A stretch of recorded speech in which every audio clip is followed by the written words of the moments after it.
From Pacifica, this is Democracy Now! Look, if she shows up and makes a credible showing, that'll be very interesting, and we'll have to make a decision. But I can only say this, he is such an outstanding man. Very hard for me to imagine that anything happens. Senator Grassley gives Dr. Christine Blasey Ford a 10 a.m. Friday deadline to decide if she will publicly or privately testify to the Senate Judiciary Committee about her allegations Supreme Court nominee Brett Kavanaugh attempted to rape her when they were both teenagers.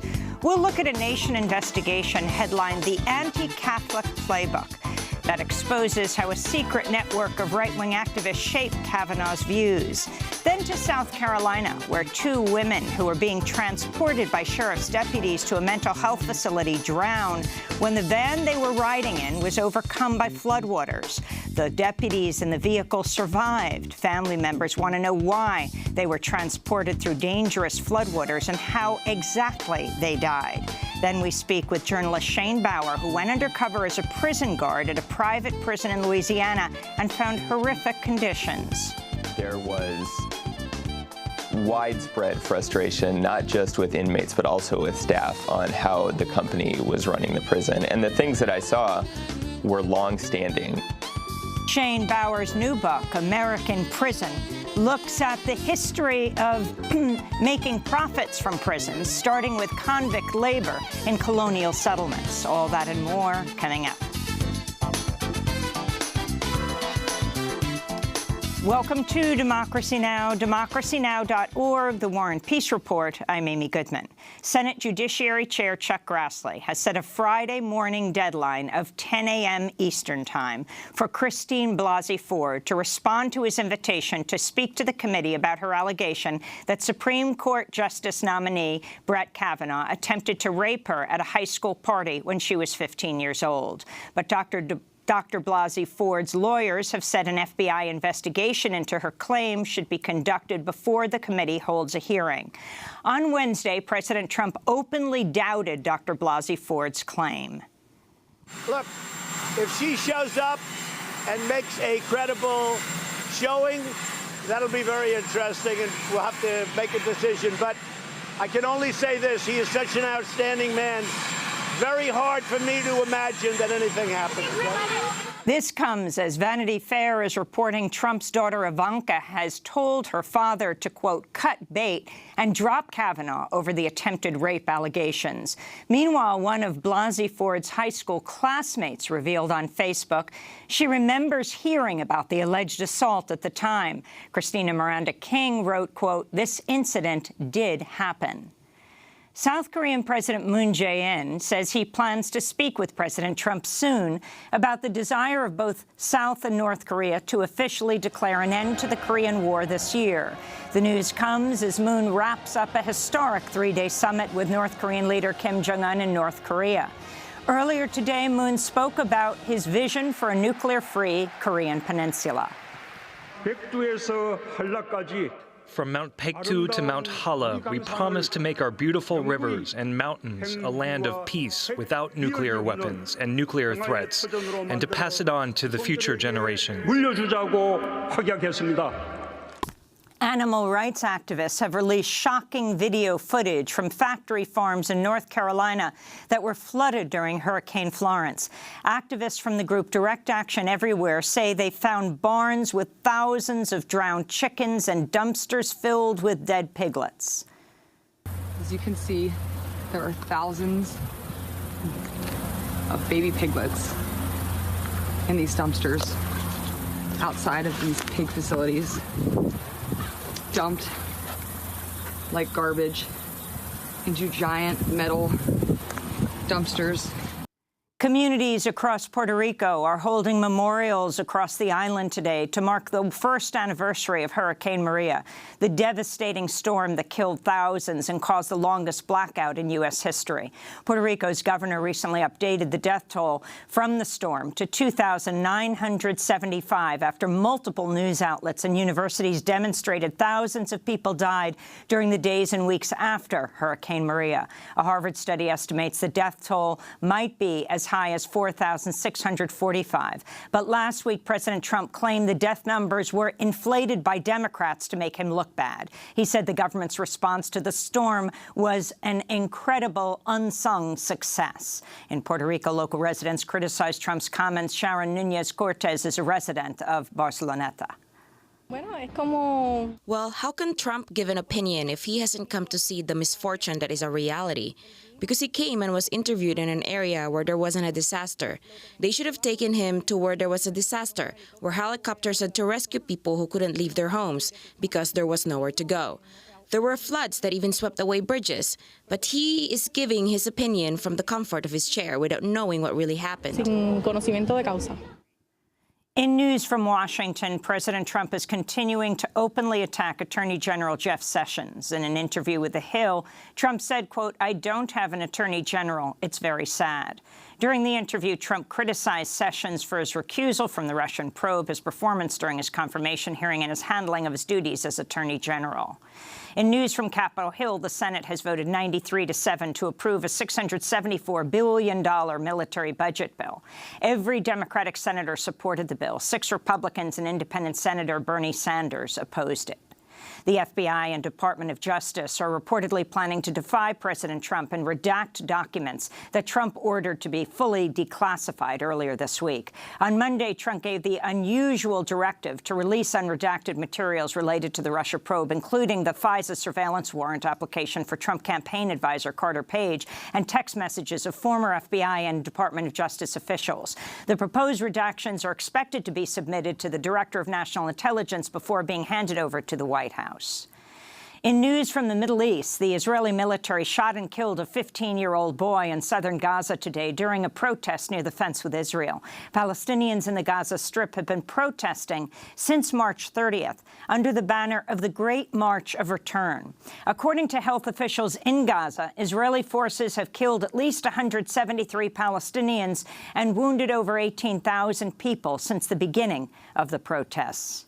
Meanwhile, in Gaza City, employees of UNRWA, the United Nations Relief and Works Agency for Palestine, protested Wednesday against job cuts.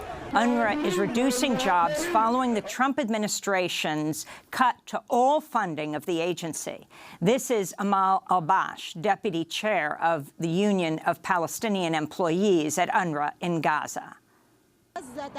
Gaza needs a lot of help because of the siege and the sanctions. They have no solutions for Gaza. They are blackmailing us politically. They want Gaza to give up politically, or there will be no solutions. Because of this, UNRWA as an organization is being punished, and we, as Palestinians and refugees, are being punished in Gaza so that we will give up. In Germany, a journalist has died while covering the eviction of protesters from the Hambach forest.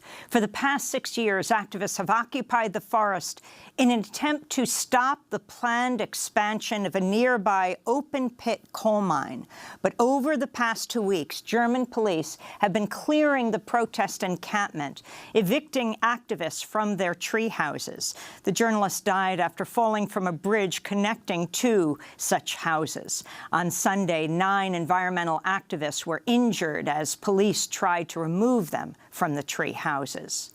To see our full coverage of the Hambach forest occupation, you can go to DemocracyNow.org. The editor of the New York Review of Books, Ian Buruma, is out after outrage over the publication of an essay by disgraced Canadian media personality Jian Ghomeshi, who has been accused of sexual assault and harassment by 20 women.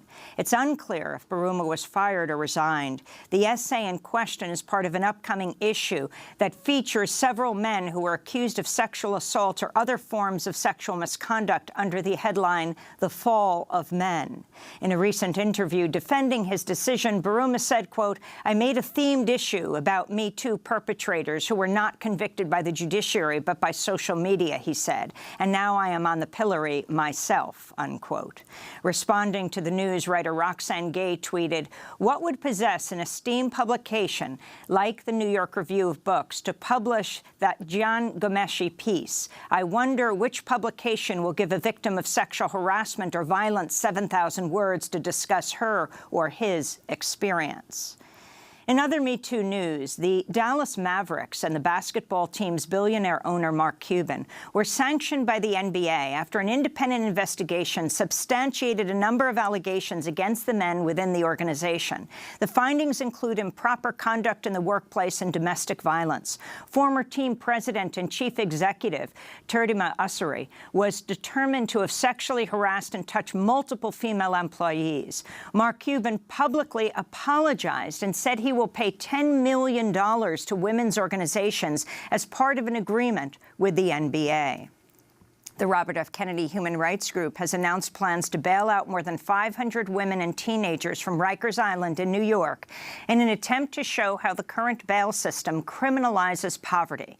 The group's president, Kerry Kennedy, said, quote, "There are no wealthy people on Rikers Island because if you are wealthy, you go free because you make bail." In news from Chicago, disgraced Chicago Police Commander John Burge has died at the age of 70. Between 1972 and 1991, more than 200 people, most of them African-American, were tortured under his reign. Officers under his command routinely used electric shock, suffocation, and with plastic bags and typewriter covers, among other methods, to extract confessions from men who were later shown to be innocent. In 2015, the Chicago City Council approved a $5.5 million reparations fund for victims of police torture. One victim of the torture was an African-American man named Darrell Cannon, who spent more than 20 years in prison, who confessed to a murder he did not commit after being tortured by officers under Burge's command. Darrell Cannon appeared on Democracy Now! In 2015. November the 2nd, 1983, about 15 all-white detectives invaded my apartment, terrorized me, my common-law wife, and my cat. And during that day, I was tortured in despicable ways, from them using electric caliper to shock me on my genitals and in my mouth. They tried to hang me by my handcuffs, which was cuffed behind my back, and they tried to play a game of Russian roulette on me with a shotgun, and they ended up chipping my two front teeth and splitting my upper lip. And Code Pink co-founder Medea Benjamin disrupted an event at the Hudson Institute where the U.S. Special Envoy to Iran, Brian Hook, spoke on Wednesday. Benjamin took to the stage shortly after Hook ended his speech. It is time for all nations to join us in holding Iran to a new level of accountability for its destructive behavior, especially its lawless pursuit of ballistic missiles. Thank you. That is the most ridiculous thing I have seen. The world community wants to keep the Iran nuclear deal. Our allies are the Germans, the French, the British. They want to keep in this deal. The world community wants to keep the deal. Let's talk about normal countries. Let's talk about Saudi Arabia. Is that who our allies are? They are the biggest threat to the world community. And let's talk. You're hurting me. You're actually hurting me. Well, you're falling off. I want to ask, do you think these sanctions are hurting the regime, or are they hurting the Iranian people? They're hurting the Iranian people. You are making a case for war with Iran. How did the war with Iraq turn out? You're doing exactly the same thing we did in the case of Iraq. We don't want another war in the Middle East. Let's you want to see. go outside and give How does Iraq turn out? How did Libya turn out? We have the people of Syria suffering. And how dare you bring up the issue of Yemen? It's the Saudi bombing that is killing most people in Yemen. So let's get real. No more war. Peace with Iran. And those are some of the headlines. This is Democracy Now!, democracynow.org, The War and Peace Report. I'm Amy Goodman. And I'm Nermeen Sheikh. Welcome to our listeners and viewers around the country and around the world. Senate Judiciary Chair Chuck Grassley has set a 10 a.m. Friday morning deadline for Dr. Christine Blasey Ford to decide whether she will testify about her allegation that Supreme Court nominee Brett Kavanaugh attempted to rape her at a high school party when she was 15 years old. But Dr. Blasey Ford's lawyers have said an FBI investigation into her claims should be conducted before the committee holds a hearing. Attorney Lisa Banks issued a statement Wednesday saying, quote, "The committee's stated plan to move forward with a hearing that has only 2 witnesses is not a fair or good faith investigation. There are multiple witnesses whose names have appeared publicly and should be included in any proceeding. The rush to a hearing is unnecessary and contrary to the committee discovering the truth," end quote. In a letter to Blasey Ford's legal team, Grassley said, quote, "It is not the FBI's role to investigate a matter such as this." He spoke to reporters Wednesday. I'm focused right now is doing everything that we can to make Dr. Ford comfortable with coming before our committee, either in an open session or a closed session or a public or a private interviews. That's 4 different ways she can choose to come. And so I'm not worried about anything other than just focusing for the next few days on encouraging her to come. Republican Senator Susan Collins of Maine, who's a key vote in Kavanaugh's Supreme Court nomination, also urged Blasey Ford to testify. She spoke to WVOM Radio Wednesday. I don't think she can reject, having made all of these serious allegations, I don't think that she can reject all those options, because otherwise there are these very serious allegations hanging over the head of a nominee who has emphatically denied them.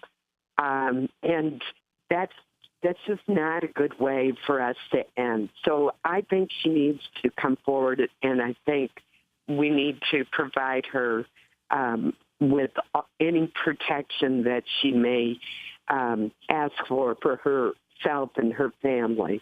Meanwhile, Dr. Blasey Ford's former schoolmate wrote on Facebook saying she recalls hearing about the alleged assault involving Kavanaugh, though she says she had no firsthand information to corroborate the accuser's claims. Christine Miranda King wrote, quote, "Christine Blasey Ford was a year or so behind me. I did not know her personally, but I remember her. This incident did happen." King has since removed the post. This comes as President Trump has stepped up his defense of Kavanaugh, saying it was hard for him to imagine, quote, anything happened. He referred to Judge Kavanaugh as Justice Kavanaugh 3 times during a 7-minute exchange with reporters. I would say this. I think he's an extraordinary man. I think he's a man of great intellect, as I've been telling you, and he has an unblemished record. Look, if she shows up and makes a credible showing, that'll be very interesting, and we'll have to make a decision. But I can only say this. He is such an outstanding man. Very hard for me to imagine that anything happened.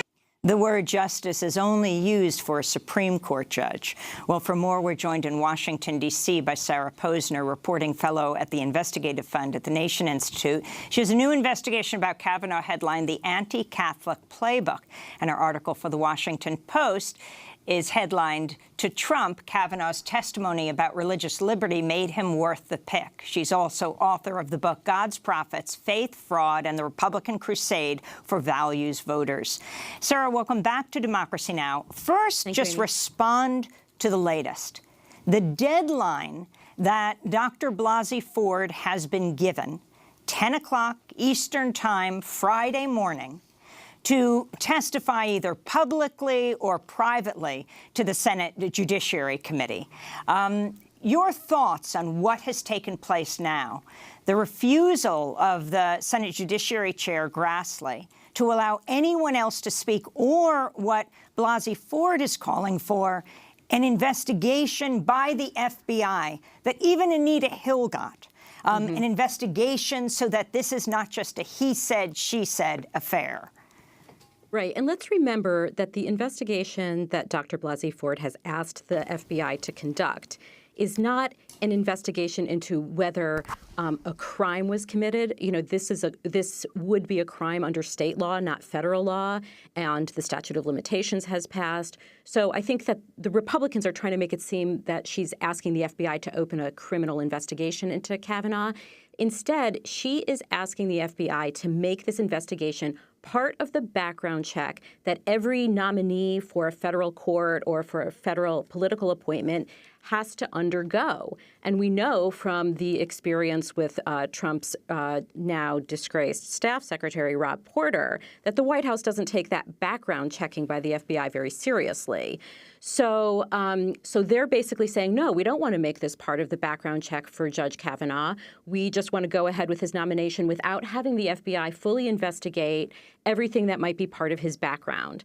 Now, as far as making Dr. Blasey Ford show up and testify in front of the committee, just her and Judge Kavanaugh seems preposterous under the circumstances, given that she says that there was another person in the room, this writer, Mark Judge, who has said he will not show up to testify, and given that hundreds of people who were in school with both Judge Kavanaugh and Dr. Blasey Ford in the 1980s have come forward saying they believe Dr. Blasey Ford, that this was part of the environment at Georgetown Prep and at other elite private schools around the Washington area, including other elite Catholic schools. And so, I think it's 300 people signed a letter from other surrounding schools, including Georgetown Prep, and 925 women signed a letter, fellow alumna of Holton Arms School, where Dr. Blasey Ford went to high school, saying that they believe her and that they would want to see an investigation. And I would also point your readers to a very important article in the Washington Post this morning about which is based on interviews with over 24 women who went to elite private schools in the Washington area where they intersected with people at Georgetown Prep and people at other elite boys' Catholic schools, and that the environment was one of heavy drinking, drug use, and regular sexual assault and sexual abuse of these girls. Well, I'd like to turn to writing that's emerged by Mark Judge, the man Blasey Ford says was in the room when Kavanaugh allegedly assaulted her as a teenager. In his memoirs, Judge has depicted his high school as a place where students drank excessively, attended, quote, masturbation class, and lusted after girls from nearby Catholic schools. But Judge's 1997 memoir, Wasted, mentions a Bart O. Kavanaugh character who passes out drunk and throws up in a car. In a 2015 article headlined Hard Case Crime, The Beauty of Male Passion, Judge writes about what he calls damseling, which he describes as making a woman a passive damsel in distress who needs rescuing.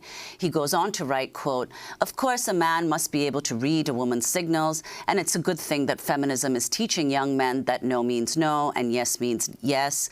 But there's also that ambiguous middle ground where the woman seems interested and indicates, whether verbally or not, that the man needs to prove himself to her. And if that man is any kind of man, he'll allow himself to feel the awesome power, the wonderful beauty of uncontrollable male passion, Judge wrote. So Sarah, can you respond to that and what you think that says about this atmosphere that Georgetown Prep, the school that they both attended, had? And also, let me just go to comments that Kavanaugh has made about this private school, Georgetown Prep, speaking very recently at Catholic University's Columbus School of Law in 2015. We had a good saying that we've held firm to this day, as the dean was reminding me before the talk, which is what happens at Georgetown Prep stays at Georgetown Prep. That's been a good thing for all of us, I think. So that's Judge Kavanaugh speaking in 2015 about Georgetown Prep, the school he attended when he allegedly committed this attempted rape. So could you respond to that, Sarah? Well, I think that this is another example of why Dr. Blasey Ford's account needs to be taken seriously, and that as part of its advise and consent, the Senate really needs to look into this and interview other witnesses, not just bring Dr. Blasey Ford and Judge Kavanaugh to testify, his word against her word. It's becoming abundantly clear, even by the account of Kavanaugh himself and Mark Judge, that there was an environment there that was out of control, quite frankly. And let's be very clear and fair here. We're not saying that every student at Georgetown Prep acted this way, but according to this article in the Washington Post this morning, which I again urge everyone to read, this was a very prevalent atmosphere there. The drinking, the drugs, the abuse of girls from neighboring high schools. So, to look past all of this, look past what Mark Judge has written, look past Kavanaugh's own remarks, would be a dereliction of the Senate's duty. And quite frankly, I can't imagine a White House that takes the background check system seriously not calling on the FBI to reopen its background check on Judge Kavanaugh. Let me also add that Judge Kavanaugh has injected his own Catholic education into the confirmation process as proof of his, values and morals bona fides. When he accepted President Trump's nomination to the Supreme Court and gave a speech in the White House, he pointed to his education at Georgetown Prep and said that the school's motto was men for others, and said that that drove his desire for public service and to serve other people. So he has portrayed the environment at Georgetown Prep in two different ways. He's portrayed it as an environment where he learned the value of service to other human beings. And he's also implied that it was like Vegas, and we're not going to talk about what happened there to other people. Sarah, I want to move into your investigation. And if you can talk about how Kavanaugh has been portrayed by his supporters and how the revelations have compromised that image. And this takes us into this investigation you did called the Anti-Catholic Playbook. Right. So for several cycles of Supreme Court nominations, conservatives have sought to portray Democrats' questions about Supreme Court nominees' views on issues like abortion and LGBT rights as anti-religious or anti-Catholic bigotry. Kavanaugh is well familiar with this strategy because when he served in the George W. Bush White House as associate White House counsel, he was deeply involved in shepherding Bush's federal court nominees through the nomination process. And there were a couple of them who had publicly expressed extreme hardline views on the abortion and LGBT rights issues. And under questioning by Democrats about their views, Republicans pushed back and tried to portray those questions as being anti-Catholic bigotry. They ran an ad that basically, portrayed a courtroom with a sign over it that said Catholics need not apply, trying to hearken back to a time when there was real, anti-Catholic bigotry in American society. And they even deployed this tactic against Democrats who were Catholic. So in the 2004 election, after some of these nominees had been through this process and Republicans had tried to portray Democratic questioning as anti-Catholic bigotry, this network of conservative political and PACs and political advocacy organizations attacked Catholic Democrats who were running for office, specifically Tom Daschle, who was then the Senate Minority Leader, and John Kerry, who was running for president. And they were attacked as, being anti-Catholic. They both lost. And their candidacies were to prove quite pivotal to the Republican strategy for stacking the courts, because had Daschle won, that would have increased Democrats' chance at the time of retaking the Senate, and he would have had control over the nomination process. And obviously, if Kerry had won, he would have been the president nominating judicial nominees instead of George W. Bush. Bush won, the Republicans retained control of the Senate, and then Bush successfully appointed both John Roberts and Samuel Alito to the Supreme Court during that second term. So Kavanaugh was very familiar with that strategy. That strategy is carried out by a network of advocacy groups and public relations professionals who have said that they carefully craft the image of a nominee ahead of time to create a positive image of the nominee. So Kavanaugh is very familiar familiar with how all of this works. And so it's no accident that when he was accepting Trump's nomination and when he gave his opening statement to the Senate Judiciary Committee during his confirmation hearings, that he emphasized his Catholic faith, that he emphasized that he had gone to Catholic school. He emphasized that he coaches his daughter's basketball team at a Catholic school. And he emphasized that he helps the homeless and serves meals at Catholic charities. This is all part of creating an image of Judge Kavanaugh that he's a devout Catholic who's very dedicated to serving the community. Now that he's put that image in play, I think it's fair to investigate this accounting by numerous other people that the environment at this Catholic school, whose values he extols, was one of drunkenness, debauchery, and sexual abuse. And Sarah Posner, the ads that have been taken out that we're seeing everywhere on the networks, talk about the committee that has put this all together. So it's now called the Judicial Crisis Network. When it was formed in late 2004 after the elections, it was called the Judicial Confirmation Network. Its goal at the time was to help get Bush's nominees confirmed. When Obama was president, they changed the name to Judicial Crisis Network. We don't know who their donors are. They've said that they're going to spend $10 million in support of Judge Kavanaugh's nomination to the Supreme Court.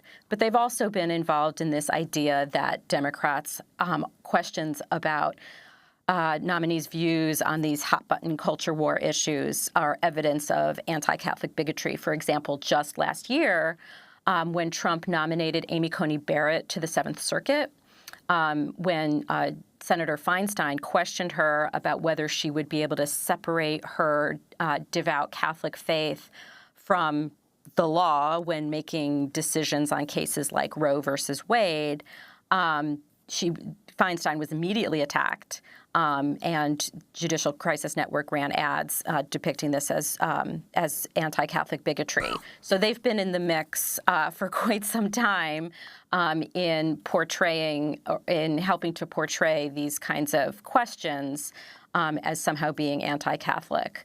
And they're also very involved in creating ads about Judge Kavanaugh that portray him as a pillar of the community. We want to thank you very much for being with us. Of course, we're going to follow this case as this unfolds. Tomorrow morning, 10 a.m., deadline for Dr. Blasey Ford set by Chuck Grassley, the head of the Senate Judiciary Committee, that she must make a decision whether she will testify publicly, privately, or not at all.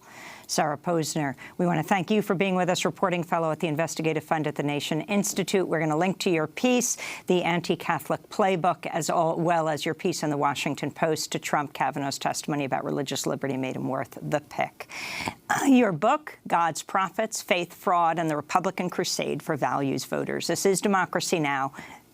We'll be back in a minute. I'm tired of waiting. I've slowly been losing my patience. I'd like to inspire some change. We're trying to find our voice, hoping that someone will listen and hear us, so children don't have the same fate.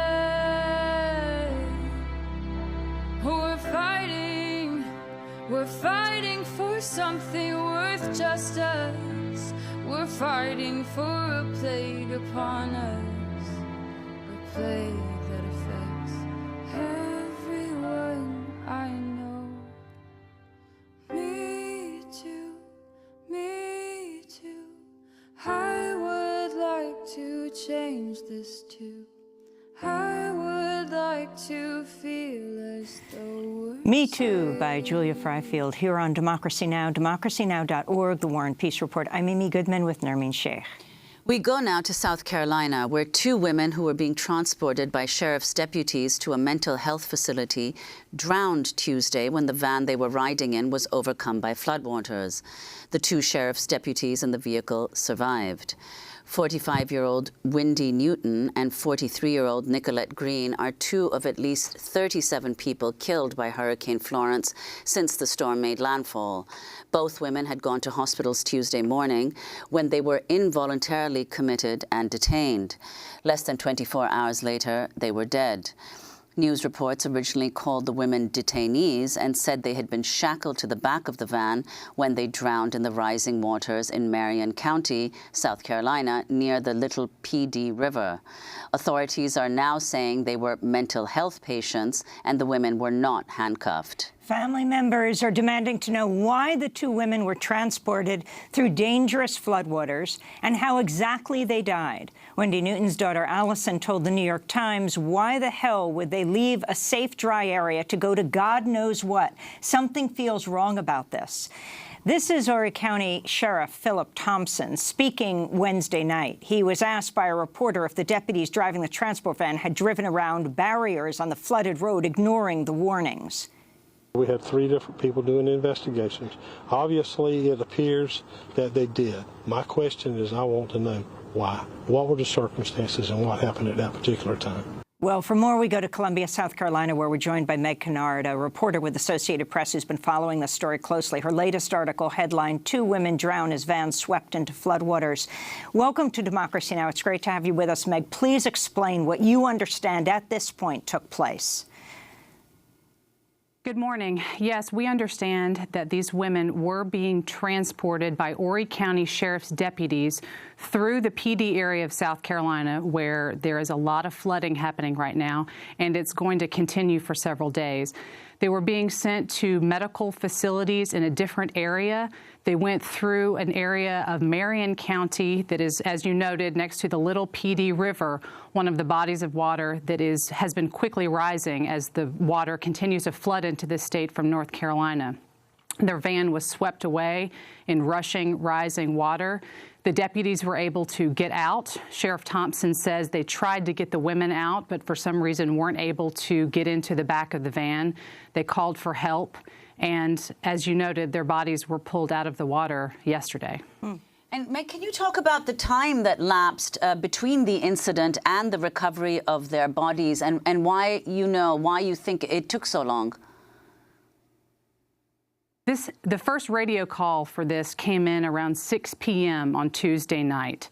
It wasn't until yesterday afternoon, so if not 24 hours, very close to 24 hours later, that the women's bodies were finally recovered.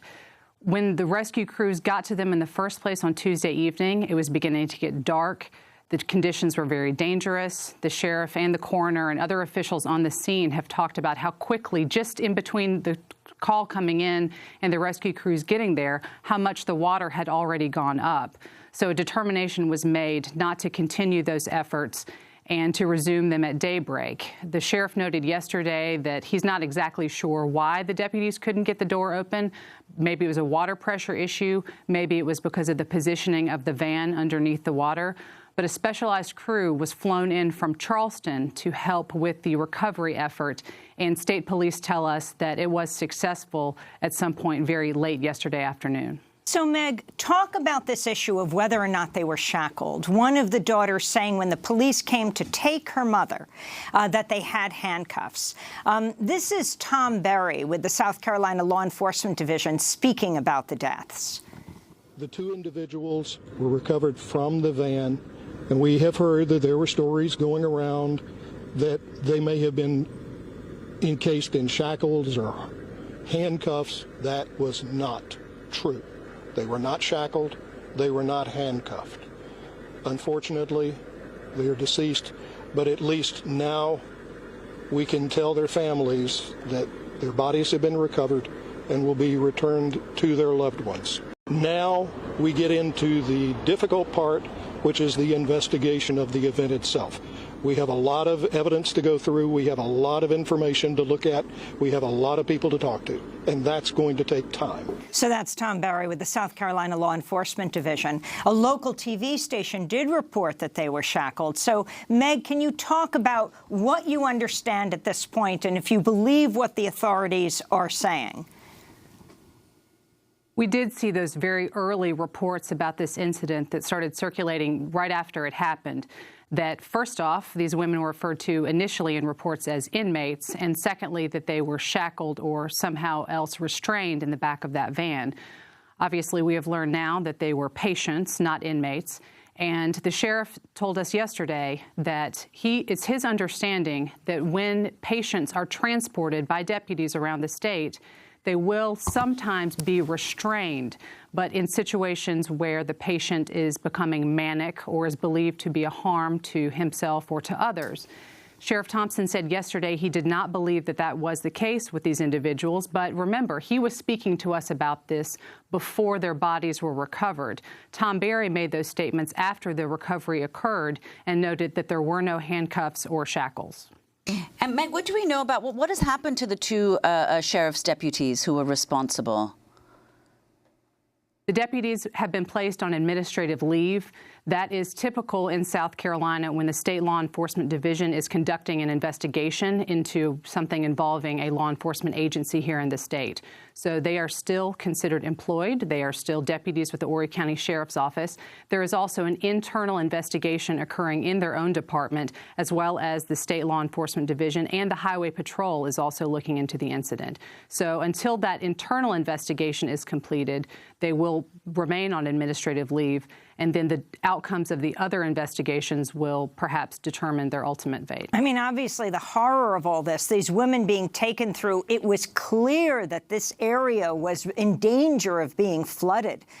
And the fact that they were really being held in the back of the van, it was a very dangerous situation, which is why their family members are so deeply upset right now, aside from losing their loved ones. But if you could say, what is the policy of the department when it comes to, even if it is a prisoner, transporting a prisoner in these dangerous times, not to mention whether prisons are evacuated during, well, the situation like Hurricane Florence? Sheriff Thompson noted yesterday that he was complying with a court order to transport these women. He said that when those orders are issued, it is his job to ensure that the patient gets from point A to point B. There are a lot of questions remaining about why this had to occur then, why there couldn't have been some sort of an emergency delay, and also why the deputies took the route that they took. The highway where this occurred, Highway 76, is very near the Little Petey River, as we've discussed, which is quickly rising and is an area of major flooding concern as these waters continue to go up around South Carolina. So that will be part of the State Law Enforcement Division's investigation, as well as the Highway Patrol probe into why they were on that road at that time. Sheriff Thompson also noted yesterday that he did believe that the deputies had driven around a barricade, which would have been blocking off this road, noting that it wasn't safe to travel on. So again, as these investigations go on, we will learn more about why those decisions were made the way that they were on Tuesday night. Meg Kennard, I want to thank you for being with us, South Carolina correspondent for the Associated Press. We'll link to your piece. 2 women drown as van swept into flood waters. This is Democracy Now! As we continue to look at, well, South Carolina officials also coming under fire for refusing to evacuate thousands of prisoners in mandatory evacuation zones as Hurricane Florence barreled down on the state. This is South Carolina Governor McMaster announcing a mandatory evacuation of the state's coast. This is a real hurricane that we have coming, and our goal is to protect lives and property. Now, we know that this evacuation order that I'm issuing is going to be inconvenient for some people. It's going to be inconvenient, but we do not want to risk one South Carolina life in this hurricane. Prisoners at McDougall Correction Institution in Berkeley County and Ridgeland Correctional Institution in Jasper County were forced to remain in the prisons when Hurricane Florence hit, despite evacuation orders. Well, for more, we're joined by another guest in Columbia, South Carolina, Kimberly Smith, community organizer with the Party for Socialism and Liberation. She's been protesting South Carolina's choice not to evacuate prisoners during the hurricane. Kimberly, welcome to Democracy Now! Explain what happened. What's happening? Well, what happened to begin with after the Lee Correctional Incident in April 15? We've been having ongoing demonstrations to bring light of what's going on and how those incarcerated are treated in Columbia and South Carolina in general. One of the major points I was raising during Hurricane Florence is why wasn't Governor Henry McMaster or Brian Sterling, our director of South Carolina Department of Corrections, why were they ignoring direct orders to evacuate those incarcerated? Well, prisoners in South Carolina were, as you say, not evacuated when Hurricane Florence hit, but they were put to work making sandbags to prepare for the storm's arrival. The South Carolina Department of Corrections tweeted a photo of the sandbags, writing, quote, "Inmates assigned to McDougal and Wateree have prepared over 35,000 sandbags." The department also tweeted, quote, "Agency staff and inmates have prepared 1,000-pound sandbags to help protect the roads and citizens along the coast." Kimberly, could you talk about that, the kind of work that prisoners were asked to do? They were asked to fill sandbags not for their own safety, but to protect the safety of the citizens that aren't incarcerated. They were using the labor of these individuals to protect the citizens of South Carolina and on those coastal areas. They were doing the work that other people in our, legislature, other people could do. They weren't trying to protect themselves. They don't care about how the prisoners were going to fare during the storm, but they wanted to use their labor to have them make sandbags so that no one else would have to do it. And their concerns, you've been speaking with people in the prisons about what would happen with the storm. What were the prisoners saying? A lot of times when there's like a natural disaster of this magnitude and flooding in South Carolina, a lot of times power goes out. So those incarcerated, they're locked in their cells because in this day and age, everything is like, a lot of these places run on electronics. So when the power goes out, they're trapped in their cells for hours, not knowing when they're going to get let out. If water goes out, which it normally does during flooding because people go in by water, water goes out, they'll be forced to drink out of toilets because they're not supplied with fresh water. Well, Kimberly, in North Carolina, prisoners were evacuated. Of course, in South Carolina, they were not. What did the state in South Carolina say? What did they give as justification for not evacuating prisoners? Thank you. There was no justification. When we tried to speak with Governor McMaster at a press conference that he was having press conferences all week. We were not allowed inside the press conferences. We were not allowed to speak with him, interact with him at all. They had security there making sure we got nowhere near him. There was no comment. There was no acknowledgement of anything going on with those incarcerated.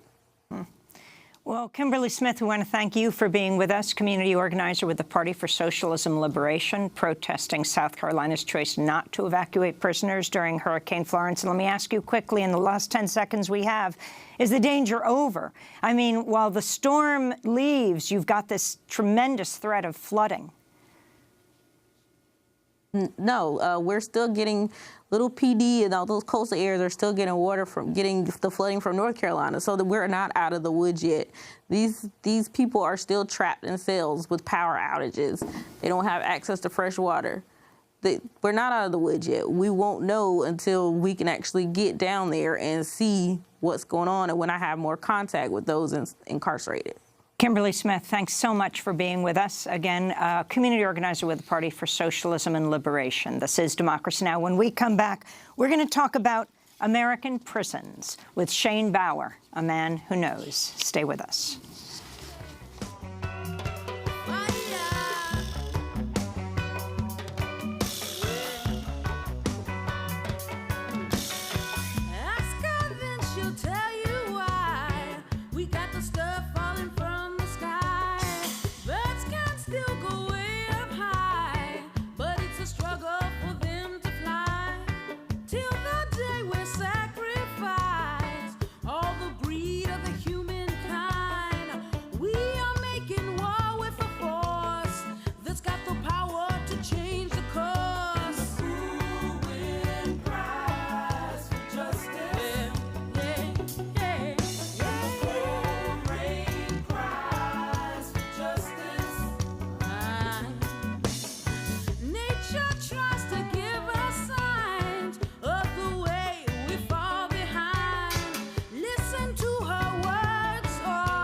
Justice by Toshi Regan here on Democracy Now! I'm Amy Goodman with Nermeen Sheikh. A 3-week nationwide prison strike from coast to coast just ended this month after prisoners participated in hunger strikes and called for the abolition of what they call modern-day slavery. For more, we're joined by a journalist who went undercover as a prison guard to document conditions at the Wynn Correctional Facility in Louisiana, run by the Corrections Corporations of America, now called Core Civic. Shane Bowers, an award-winning senior reporter at Mother Jones. He first described what he saw in a National Magazine award-winning article for Mother Jones. This week, he published his new book that draws upon that experience and dives much deeper into the history of making profit from prisons in the United States, starting with convict labor and colonial-era settlements. The book is titled American Prison, and Shane knows well about prison, both working as a prison guard in one and also being imprisoned himself in Iran for over 2 years. Shane, welcome back to Democracy Now! It's great to have you with us. Thanks. Talk about why you wrote American Prison.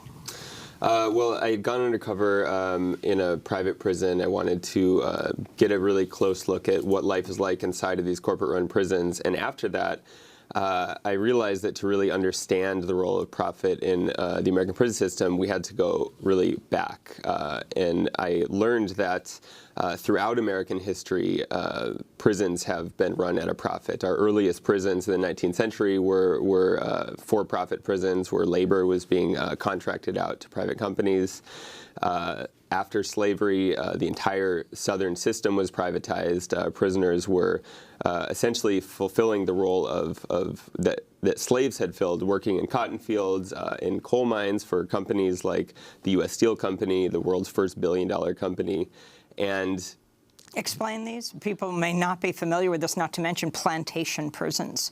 Yeah, there were prisoners were essentially contracted to planters and forced to pick cotton. They were whipped, tortured, had to meet labor quotas, and the system was called convict leasing. This system was actually more deadly than slavery. Every year, between 16 and 25% of prisoners would die. It was on par with the death rate of the Soviet gulags. And eventually, the states actually bought plantations themselves. So instead of sending the prisoners to private businessmen to put them to work on their fields, they would put them to work on in their own plantations. And in doing the research for this book, I discovered that the co-founder of Core Civic, Terrell Don Hutto, started his career actually running a cotton plantation prison in Texas that was the size of Manhattan, where inmates were forced to pick cotton, meet cotton quotas. He lived on the plantation with his family. He had what was called a houseboy, an African-American prisoner who had to serve his family. He ran the Arkansas prison system, which was entirely made of plantations. A federal judge had condemned what he called torture under Hutto. Inmates who refused to labor in the fields were put naked in solitary confinement. And he would run these plantations at a profit to the state. And it was his work and his ability to run prisons at a profit that attracted a couple of businessmen who proposed to him that they start a new company that became the Corrections Corporation of America. Well, can you say, Shane, what substantively were the differences between public state prisons and these private prisons? In current times or in the past? No, sorry, historically, what you're talking about. Well, it basically the kind of privatized system of convict leasing, the states kind of became jealous of the profits that the private businessmen were making and then bought their own plantations. But substantively, there was very little difference. In fact, a lot of them were the same plantations. Angola prison in Louisiana started as after the Civil War, a man who leased all of the convicts in Louisiana named Samuel Lawrence James bought that plantation, and he used convicts and put them on the plantation and was essentially able to live a life that was identical to the life before the Civil War, where he had prisoners laboring there. Then the state later bought that plantation from him and ran it as a state prison, and it is still a state prison today, and inmates still are working in the fields there. How did the profit motive shape what you saw when you went undercover as a prison guard in Louisiana? And I mean, you begin with this just amazing story. You actually did not lie about who you were in your application to become a prison guard. Right. They just never asked you. Right. Yeah. When I did a job interview, they were almost trying to convince me to take the job. It was a $9 an hour job. The main way that the company makes money is by, offering lower wages than public prisons, and also having low levels of staff in their prison. The company cuts corners in many ways through staffing, medical care. I met a man in the prison who had lost his legs to gangrene after spending months asking to be taken to a hospital. The company was resistant to take inmates to the hospital because if they would have to pay for it. All of these things kind of affect the bottom line ultimately. The prison was more violent than the state-run prisons, which were also very violent in Louisiana. There was, in a 4-month period, 200 weapons found in the prison. And you talked about your own experience and how being in this place made you feel more violent. Yeah, I mean, there is enormous pressure on the people who work in these prisons. Most of the people that work there are just kind of poor people from the town making $9 an hour. It's a very dangerous job, and the staffing is so low that it is literally impossible to do the duties that people are meant to do, and it has a very powerful psychological effect. Attorney General Jeff Sessions rescinded President Obama's memo for the Bureau of Prisons not to enter into new private prison contracts. How have these for-profit prisons thrived under President Trump? Well, when Obama announced that the federal government was going to stop using private prisons, the stock price of CoreCivic dropped by half overnight. The day that Donald Trump won the election, the stock price rose more than any company in the stock market, probably because people assumed that Trump's immigration policies would lead to greater immigrant detention, and private prison companies control about 2/3 of immigrant detention centers. After Trump was inaugurated, he rescinded the Obama-era decision, and the company is now doing better than it was a couple of years ago. You mentioned the Don Hutto himself. I remember when we went down to Texas and went to the Don Hutto Immigration Detention Center, which is now a women's immigrant detention center in Texas. I mean, the story of the separation of families, how this has led to the thriving of these private prisons. Yeah, actually, in the middle of that crisis, the stock price of CoreCivic rose by 14%. I mean, immigrant detention is kind of the frontier of the private prison companies. It's really their area of growth. Well, we're going to leave it there, but we're going to do part 2, and we're going to post it online at democracynow.org under web exclusives. Shane Bauer, the award-winning senior reporter at Mother Jones, his new book is just out. It's called American Prison, a reporter's undercover journey into the business of punishment. And that does it for our show. Democracy Now! Has a job opening for a full-time broadcast engineer here in New York. Find out more at democracynow.org. Democracy Now! Produced by Mike Burke, Renee Feltz, Carla Wills, Laura Gottesdiener, Tammy Warnoff, Sam Alcoff, John Hamilton, Robbie Karen, Hani Massoud, Trina Nadura, Tamari Astudillo, and Libby Rainey. Mike DeFilippo and Miguel Noguera, our engineers. Special thanks to Becca Staley, Julie Crosby, Hugh Grant, David Prude, Ariel Boone, Vesta Godars. Tomorrow, Michael Moore on Democracy Now!, his new film, Fahrenheit 11/9. I'm Amy Goodman with Nermeen Sheikh.